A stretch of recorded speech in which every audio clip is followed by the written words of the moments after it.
Yeah, because this is my favorite thing to do, man. I love talking about this stuff. What's up, my fellow wealth creators? Matty Ice here. Welcome to another episode of the Millennial Wealth Creator Podcast.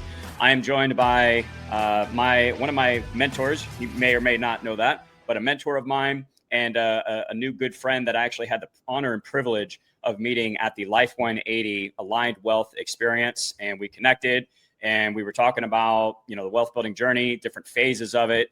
And Daniel's been kind enough to give us some of his time, get on the channel and talk about some really important things when it comes to the distribution part of the wealth building journey, which is oftentimes kind of swept under the rug. A lot of things that we're taught regarding the distribution of our assets in retirement, they're just not the most effective or efficient ways to actually generate income with. So we're going to talk about that and some of Daniel's philosophy as well around retirement planning. We're going to start with the rephrasing of that. But first off, Daniel, I just want to thank you so much for being here. It's an honor and privilege to have you. Really looking forward to the conversation.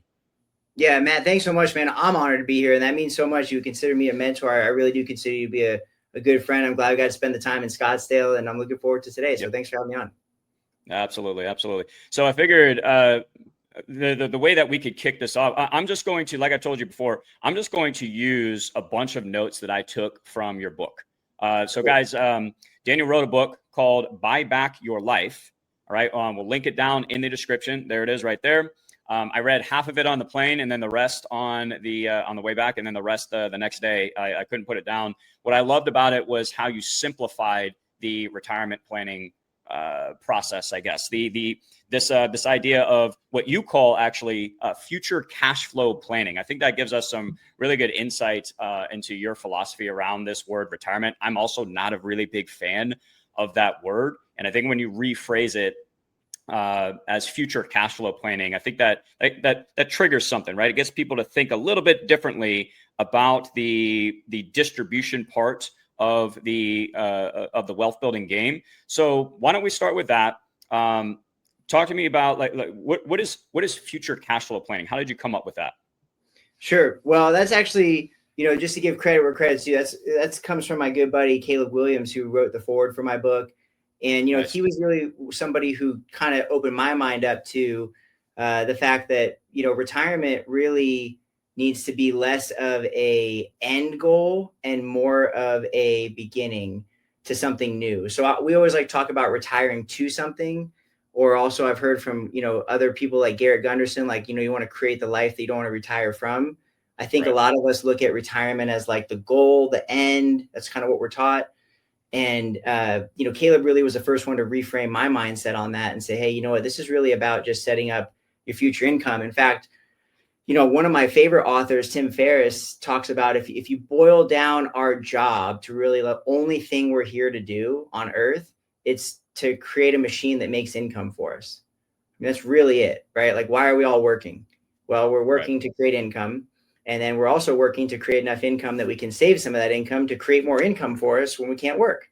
I mean, that's how right. we live. And so if you think about it in the frame of income, that's what we're here to do, is build a machine that creates income. And so I'm so refreshed to hear that you thought the book was simple. I hate when I read a financial book and by the second page, I'm falling asleep and just lost. And if I'm lost and bored reading a financial book, then it's super technical. And those aren't my favorite books to read. Right. 100%.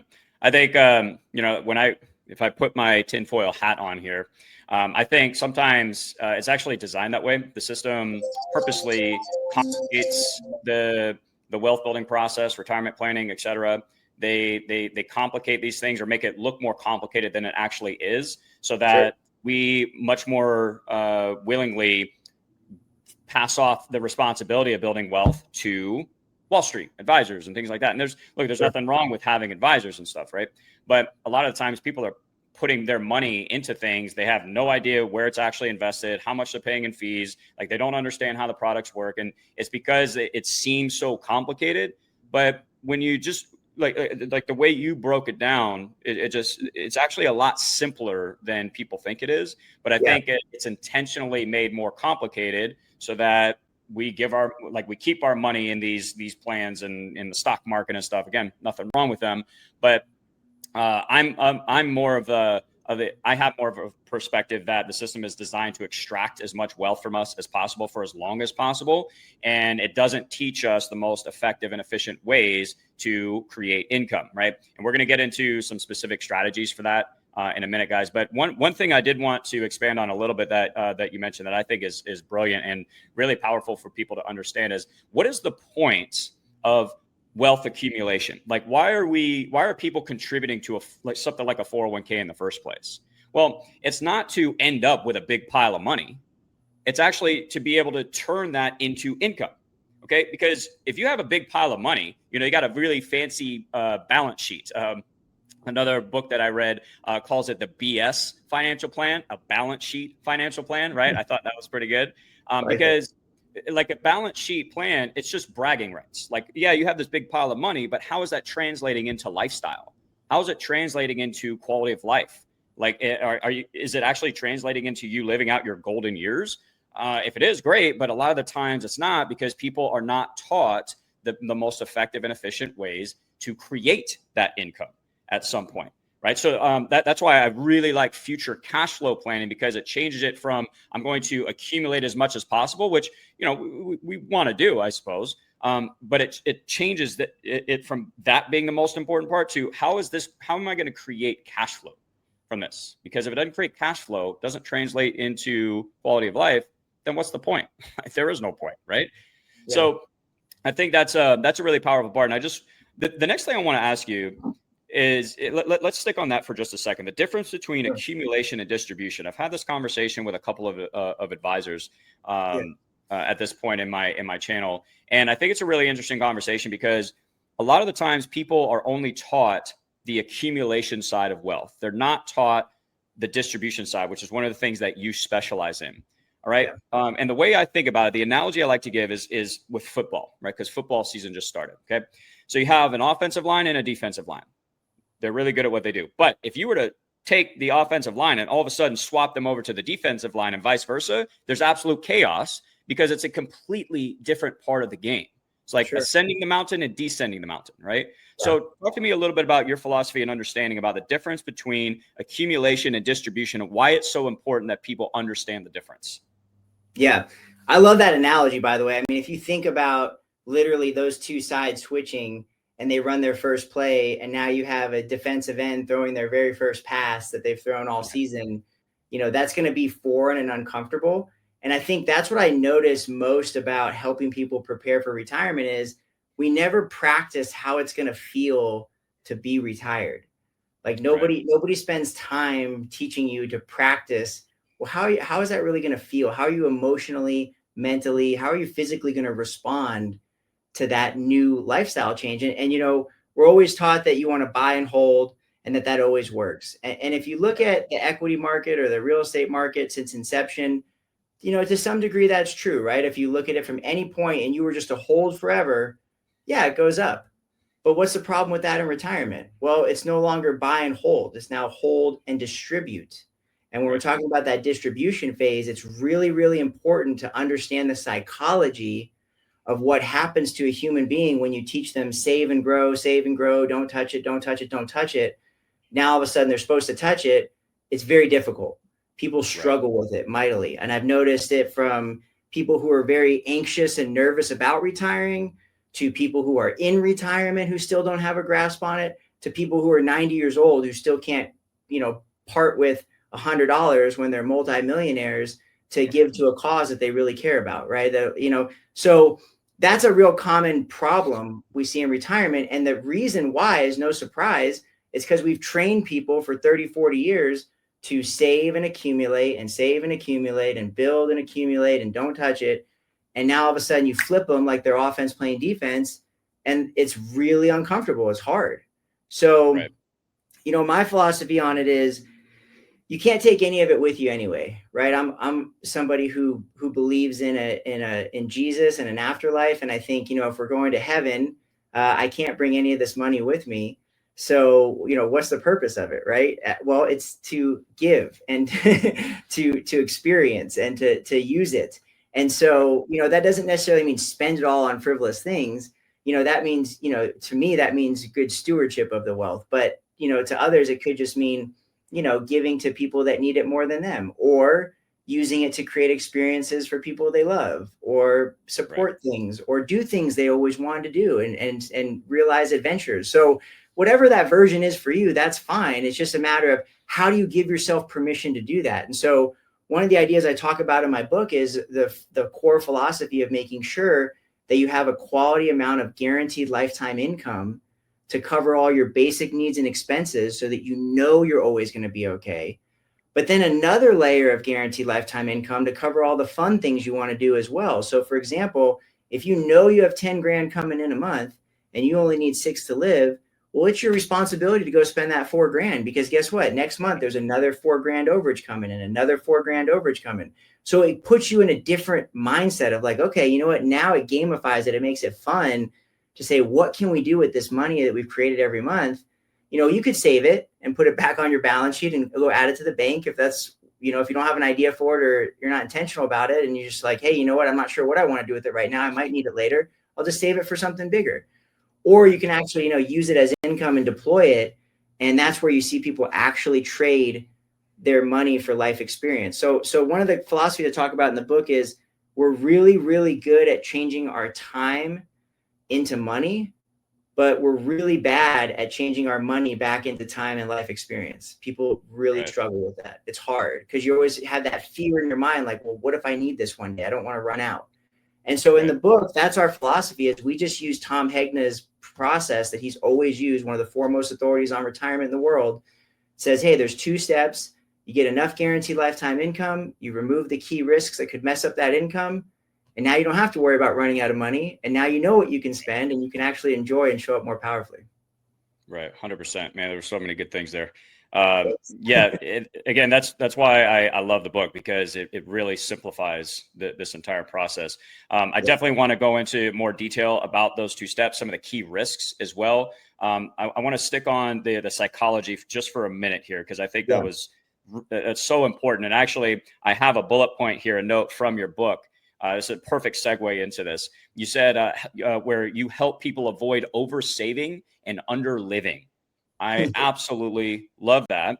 Yeah. And it speaks to the psychological side of personal finance and wealth, because you could really argue that there's 2 sides to this. You have the psychological part of it, and then you have the strategic part of it. What are the different vehicles and strategies that I'm going to utilize? Now, it's no secret on my channel that I am not a fan of traditional wealth building strategies. Just put money into the 401k. You'll be rich in 30 years because of the stock market, blah, blah, blah. I'm just not a big fan of stuff like that. Mm-hmm. But that's more of the strategy part of it, right? At the end and here's what's interesting about that too, Dan, is most people don't even know what they're invested in within their 401k, which I think is a huge problem in and of itself as well. But that's kind of the strategy part of it. There's a whole other aspect of wealth and personal finance that has to do with psychology as well, because you could do really, really good on the strategic side of it. You could build a lot of wealth and have a really large net worth. But if you've been psychologically trained to just hoard and save the entire time, do you really think you're just going to be able to flip the switch there and all of a sudden start spending it, especially if you don't have a really good plan in place that's very effective and efficient for creating that income in the first place? Meaning, if you're constantly trying to gauge what the stock market's going to do, for example, the fact that people still are still chained to this 3 to 4% withdrawal rate idea is just asinine to me. I just don't understand that at all. But there's more to it than that. Like you have to time the market. You don't want to sell during a market downturn, because then you're going to deplete your retirement portfolio that much faster. Like there's so many, and that just creates such a much more stressful retirement environment. No pun intended there. I just happened to rhyme there, but you get what I'm saying. Like there's so many issues also with the strategic side of it, but there's the psychological aspect that we're not prepared for as well. So can you hit a little bit on the oversaving and underliving? Do you see that as a frequent problem with people that you work with in your practice? Yes, I saw it with my own grandmother. For years we begged her to go take a trip to visit her daughter in California, my Aunt Jody, and she just couldn't bother to, she couldn't, she's from that generation, man. She's from the Great Depression. You couldn't give up that money. And so she didn't. And then she got sick and then she wasn't able to. And so, you know, I've seen that with my own family. I've seen it with friends. And to me, it's one of the saddest things in the world. I'll say this. I've seen both sides because I've been doing this for 13 years. So I'm not like, you know, a 30-year vet, but I've been around long enough to see quite a few families. I meet with a lot of people every week. And, you know, I've seen the scenario where someone's running out of money. And that is the most terrifying, horrible thing in the world. You know, you see some lady in her 70s who her husband passed and she never ran the finances and he had the wrong pension option, or the life insurance he had was term instead of, you know, a permanent policy or a guaranteed policy. Their business failed, whatever the story is. And now she's living on Social Security and an amount of money they saved in the bank, and it's slowly dwindling down. And she's like noticeably panicked. I've run into this woman several times in my career. I wrote my first book basically about that. And there's a chapter about that in my first book. And it's just horrible. It's like one of the worst things. And there's nothing I can do. Like I've been on the phone with shelters, like trying to call to see where people go. I mean, it's heart wrenching, man. That's why my wife and I started our foundation, which I'll talk about later. But, you know, the main thing is, you know, I've seen that, which is horrible. And we obviously want to do everything we can to be proactive to avoid that. Right. And I think part of that is some of the mess as a byproduct of what you touched on earlier, which is the system isn't sufficient to train people on the simplicity of retirement to have it be successful. That's obvious given the evidence, right? 50% of America arrives to retirement with less than $25,000. So there's a huge problem with the current way things are going. And you see this person that runs out of money. That's terrifying. We never want that to happen. You know, so that's maybe not as tragic, but on the flip side of that, another form of scarcity that I've seen quite often is somebody who has way too much money that they're never going to outspend, and they still are saving just because of that fear. That same fear that drives this person is driving this person. It's a different form of scarcity, but it's very real. And so that's something I'm on the mission to combat. I want to combat fear and scarcity and anxiousness. I mean, senior anxiety is so palpable and heart-wrenching. I've witnessed it a lot. And so, you know, we want to help be proactive to avoid that first situation. But on the flip side, when you talk about the psychology of letting go, it's not easy. You have to give yourself permission. And so one of the ways I talk about in the book that you can practice along the way is the idea of a spending goal. So a lot of people try to focus on budgets. And I personally think budgets suck. They're not fun. They always feel restrictive. I always end up getting in an argument with my wife when we try to budget for anything. And I love my wife. We've been married for 10 years, but like, it just always sucks. It's never fun to budget. I've never been like, oh, I'm so glad I get to budget and we stick to it. It's always like this feeling like, oh, I don't want to go over it. And it's like creates this tug of war in your heart. So I talk about this idea of a spending goal, which is basically a way to flip that psychologically and go, hey, you know what? We're going on vacation. Instead of a $2,000 budget, let's make a $2,500 spending goal. You know, we know we're going to spend a lot anyway. Let's just make it fun. We got to spend this money for the trip. We saved it. We know we can do it. We're in a good position financially to be able to do that. You know, we're meeting our other savings goals and things. Let's spend this money. And you consciously practice along the way. You know, and I think if you make it an intentional practice, you can do it responsibly. And that's how you get good at it. You know, you have to show up and start that uncomfortable process to try it. And guess what? It's actually fun. My wife and I went from arguing about our budget for fun things like vacations and holidays to now really enjoying them because we get to spend up to that amount. And so that's just one idea of how to flip it. I mean, I personally have never wanted, I have two daughters. I've never wanted to be the kind of like, you know, father that provided and then God forbid I died suddenly and my daughters only remembered me for being frugal. Like I wanted them to remember me for taking time to have experiences with them and show them how to give and show them how to serve and how to enjoy a little too. And so those things are part of our responsibility, you know, with our time here. And I think we have a responsibility to ourselves and to the people we care for to steward that well also.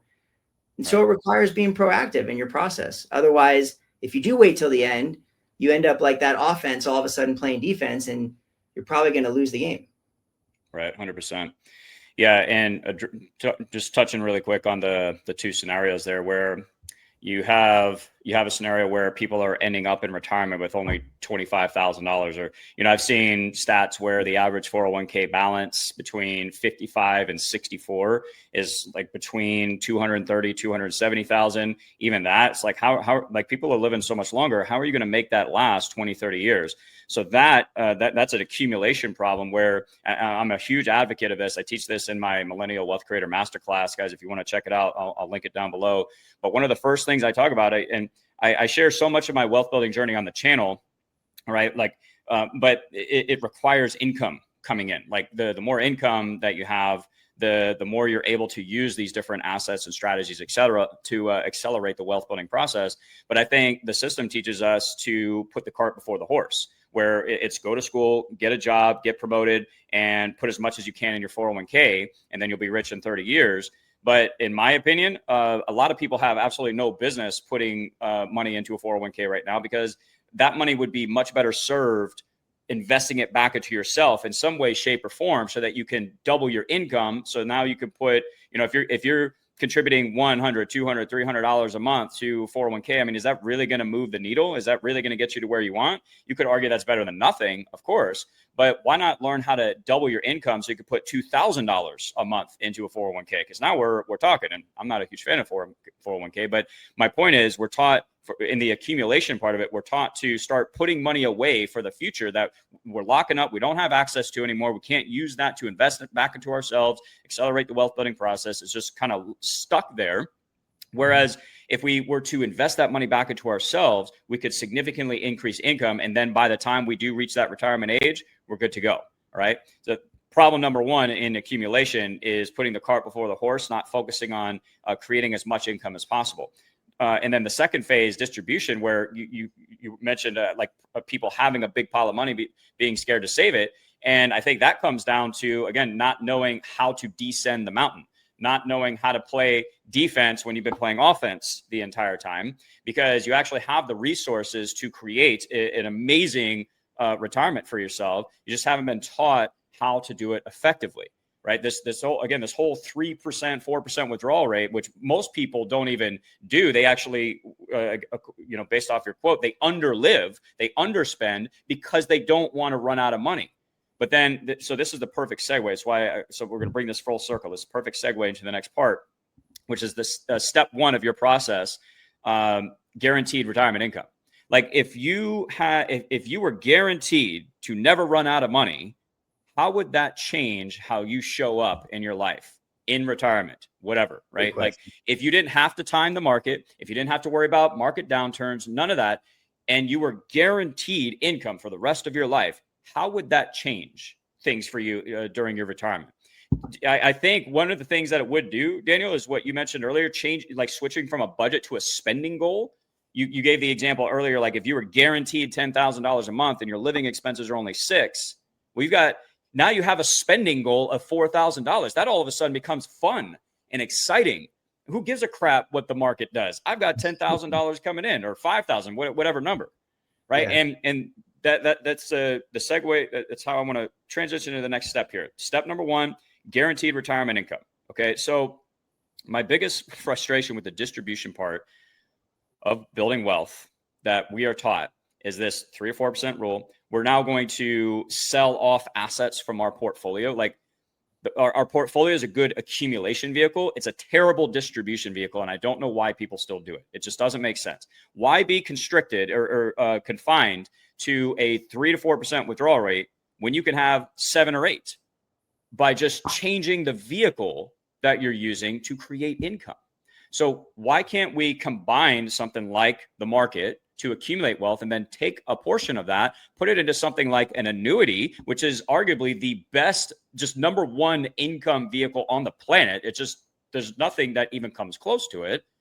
And then it takes a fraction of the money to create the same amount of income you were trying to create from the portfolio. So why on earth would we not do that? So what are your thoughts on that, Daniel? Walk me through step one of the guaranteed retirement income, and any thoughts that you had on what I just mentioned there. And that could be a whole episode right there. So first of all, I've been meaning to bring this up because you've referenced the 401k a couple of times. If anybody has a 401k, which I do, I have a solo K, but if anybody has a 401k they're contributing to, I think it'd be really, really important for you to read the book Unshakable by Tony Robbins. Very important book that dives deep into 401ks. And it's amazing what's actually happening inside of them if you're giving it over to a company. So like as a solopreneur, I can have a solo K and I can actually invest in like real estate and stuff like that. But if you have a employer sponsored plan, there's a lot happening with your money that it doesn't meet the statement that you're viewing online or the little dashboard. So that'd be a really important book for your audience to read. I think that it would be aligned with your messaging and really what you teach, Matthew. But the guaranteed lifetime income thing it's proven. Okay. And I'll share with you how. It used to be that everybody retired in America and they would go to work for a company for 30 years and then the company would give them a pension, and them and their spouse, they were covered for the rest of their lives. They got guaranteed lifetime income through the pension. In fact, if you talk to people who have pensions today, a lot of people will go to work for an entity like a municipality or, a government entity or the military to get a pension. And people that have pensions from the private sector are so thankful. They're like, oh my gosh, I'm like one of the last people that got my pension. I'm so thankful. Right. They love their pension, right? And it's because it's guaranteed income for life. You're not going to outlive it. You don't have to do anything to go earn more. It's just going to keep showing up. You can count on it.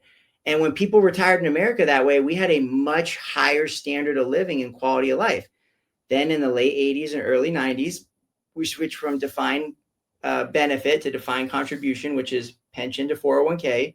We shifted the responsibility of saving for your retirement onto the retirement saver. No training on how to invest, no training on what's going on inside the 401k, and no training on how to rebalance or how to take money out. And you fast forward 40 years from there, which is today, and you have this thing called the retirement crisis. People are outliving their money. They're worried about retirement. They're not quitting work because they feel like they can never retire. And it's a very, very different story. So the proof is guaranteed lifetime income worked before we broke it. And to your point, I'm not a conspiracy theorist. I do enjoy a good conspiracy theory every now and then. But, if you look at it, why did Wall Street so desperately want control of the retirement assets? Because it's wealth that they can manage for a fee. And it's very, very profitable. Financial services is the most profitable industry in America. And so large institutions that understand how to manage assets for a fee understand market share, and they understand where the assets are held, and they understand where's the best place to go get more assets. Well, it's from people putting it in every single month directly from their paycheck. And so, I'm not saying that Wall Street's directly responsible for the retirement crisis. I'm just saying, if you look at the evidence, people were better off with pensions. They just had a more quality retirement, and they were able to retire for longer, and they knew what they could spend, and they didn't even have to do any planning. They were just set up. So guaranteed lifetime income is step one. And again, this goes back to Tom Hegna. He's the one that taught this, that you can get it from three sources: Social Security, an annuity, or a pension. Those are the only three sources that provide guaranteed lifetime income. And people always stop me and they go, well, what about real estate? Well, I own real estate. You can definitely get income from real estate, but it's not guaranteed. There's going to be things that come up that happen. It doesn't matter how good you are, how good your management is. Things are going to happen: vacancies, problems, repairs, and it's going to eat into your income. So, that's important to note. It's got to be guaranteed, because when you're in your 70s and 80s and 90s, and I've had the privilege of serving a lot of people in those age ranges, you get a sense for priorities, and what matters to you changes. So what a lot of people get lost in is they think in the frame of mind that they're in currently. We're younger guys, we're still building, we're on the uptick, we're accumulating. We're not thinking about, how's it going to feel when I'm 80? Am I still going to care about all this financial stuff? For most of us, the answer is no. You've cared about it for 60 years and you don't care anymore. You don't want to care anymore. You want to just enjoy the time you have left without thinking about that as much as possible. And it's a different frame of mind. You grow and you change and you evolve. Now, there's going to be people who want to be obsessed and look at the stock market and watch Bloomberg all day, and they're going to want to see their portfolio accumulating. And that's fine. You can have a managed portfolio with a talented wealth manager and a team, and you can grow your money and you can retire the traditional way. It happens every day. I'm not saying it's the worst thing in the world, but what I am saying is, there's a difference in how you show up. And I've seen it time and time again. People that have that guaranteed lifetime income to cover all their basic needs and expenses, they're just enjoying and they're happier. There's plenty of white papers that you can go find online. And one of my favorite references is the Bureau of Economics. There are 2,000 white papers from economists all over the country over the last 100 years of how important annuities are to the optimization of the American's retirement income. And so there's plenty of evidence out there. I mean, it's everywhere that you can look to show that people will live happier, longer lives if they have that form of guaranteed lifetime income. And I'll tell you this, there was a guy that I was talking to last week in my office, and we were setting up an annuity, and he said, he goes, I want you to think of this from my perspective. All that's really happening is I'm getting my own money back. That's all that's really happening here. And I said, well, I can really understand that and appreciate that. I said, but I want you to think about it from this perspective. Imagine that you had the responsibility of managing this money on your own, and you needed it to produce a certain amount to get that level of income off it. The distribution level he was going to get for him and his spouse, by the way, was 9%, meaning they weren't going to make 9% rate of return. Meaning if they put in 100,000, they were going to get 9,000 back of income every year, guaranteed for both their lives. Very high distribution rate when you compare it to 3 or 4%. So I said, okay, imagine that you have to go manage this money on your own, and you have to go create $9,000 a year. Well, you're going to have to put it somewhere to get a rate of return. You're either going to have to go to the market or to an interest rate. You're going to buy either one. Now, I want you to imagine you go to the interest rate, okay, and you're watching what's happening on Wednesday of this week, which is the Fed's going to vote to lower interest rates. And if they do, lower it, say a quarter point, now you just made it a quarter point harder to get rate of return for yourself. And if you're in a declining interest rate environment like we just were for the last 30 years, you're watching your potential to make interest off that money dwindle and dwindle and dwindle, and you're taking a larger withdrawal every single year from your retirement. And that's where that anxiety and panic start to set in.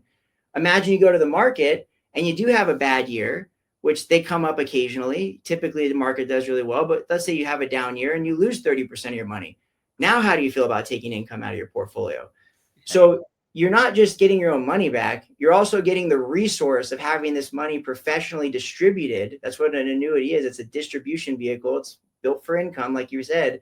And you're getting the guarantee that you're not going to be able to run out, or you're not going to run into that situation, and you're not going to have to weather the economic storm alone. You're literally transferring the risk. So it's really like retirement insurance.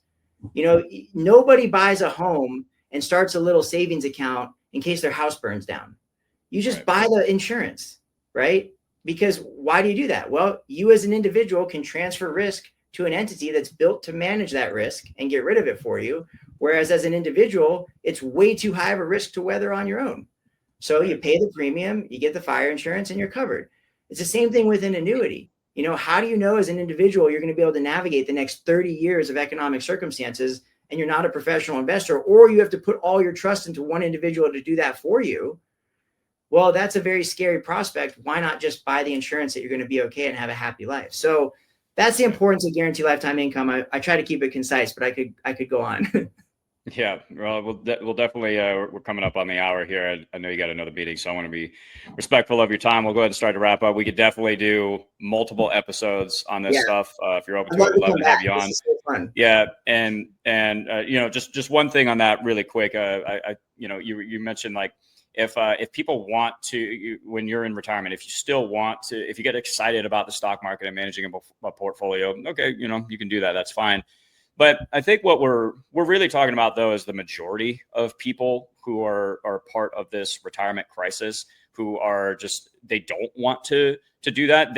They don't even want to do that during the accumulation phase. They just want to go to work, do what they love to do, come home to their family, live a good life, and just hopefully have something stored up for the future when they're not able to work anymore. They don't want to be a freaking hedge fund manager. They don't want to be an investor, which is why I can't really blame people at the end of the day for not knowing what the heck they're invested in when it's in their 401k. It's like, it's just kind of what we've been indoctrinated with, the normal thing to do. So people just do it without really thinking about it because they don't want to think about it. They don't want to mess with all this finance stuff. Now, I would argue that you probably should a little bit. Otherwise, that's how you get taken advantage of by this kind of stuff. So you do need to put a little bit of you do need to put some effort into it, especially during the accumulation phase. But my point is, like, the majority of people, when they reach this age where they're not going to be working anymore, they don't want to mess with that stuff anymore. And annuities are the perfect vehicle. I wrote down retirement insurance. I think that's brilliant. They are the perfect vehicle to generate income so that you don't have to worry about it. But again, we've been sold this idea that I've heard this 1,000 times, annuities are awful. You want to stay away from annuities. The fees are just terrible. And which, if you're talking about a variable annuity, I suppose there's, lots of fees or whatever, but most annuities used for income have very few fees, if any at all. And why do you think they're telling you annuities are bad? Well, it's because if you take money out of your portfolio and put it into annuity, they're no longer making their management fees off of that, right? So there's a misalignment of incentives as well that you have to think about. But it's just like, the indoctrination, this idea that annuities are bad, you have to have money in the market. It's just absolute crap. And that's why that's why we have the retirement crisis in the first place. So I'll go ahead and wrap up with that. I got to be careful, man, because I could go on for hours about this stuff. It just fires me up, man. It just pisses me off because real people are suffering from it, Like these are real life consequences that people are experiencing because of a lack of information, and part of it is on them. Like, we should be seeking out the best information and stuff, but it's also on the system as well. Like, why doesn't the system say, hey, why doesn't the system have these types of conversations with people? Like, hey, use the market for accumulation, and then we're going to move it over to an annuity. It's like that doesn't happen though. It's 3 or 4% withdrawal rate. That's just bogus, man. So yeah, I'll go ahead and wrap up with that, Daniel, because I want to be respectful of your time. Maybe we could do a part 2 to this, because I really want to go into more detail about step 2 of your process, removing the 8 key risks. All right. Yeah. So we'll put that off for another episode, guys. So make sure you subscribe. I will drop that once we have it. In the meantime, make sure you get Daniel's book, because he breaks all of those down in such great detail. One of the main ones being long-term care risks that people, I think, are just not prepared for in any way, shape, or form. Not only are they very insufficient on with their 401k, they're not even accounting for the massive expense of long-term care insurance. So get the book, guys. Daniel goes into detail of that greatly in the book. But maybe we can do an episode on that. So with that said, Daniel, really appreciate your time. Looking forward to the next one. Any final anything that you really wanted to mention that maybe we didn't cover today? No, I mean, I just love where your heart is. I love what you're doing. I love the channel. And I would like to put it out there that anybody in your audience, if they contact you, I'll get you a special code. We'll just mail them a book, just to help with that effort. So anybody that's in your audience that you want to share this message with, we're happy to facilitate a book to help kind of counteract that thing that you talk about that's happening with the system and really and kind of poisoning the education well for people that really could be benefited and served greatly from this message. And so we're happy to do that for you. And I'm so grateful to have the time to do this today. And I'm glad we're doing a part 2, because the 8 key risks really deserve their own episode. And I'd love to do a deep dive on those next time we get together. Absolutely. Sounds good, Daniel. Well, I really appreciate that. We'll link everything down in the description, guys, to the book, Daniel's website, if you want to connect, all that good stuff. Make sure you subscribe. Daniel, again, thank you so much, and talk to you in the next one. Thanks for having me. Thanks, bud.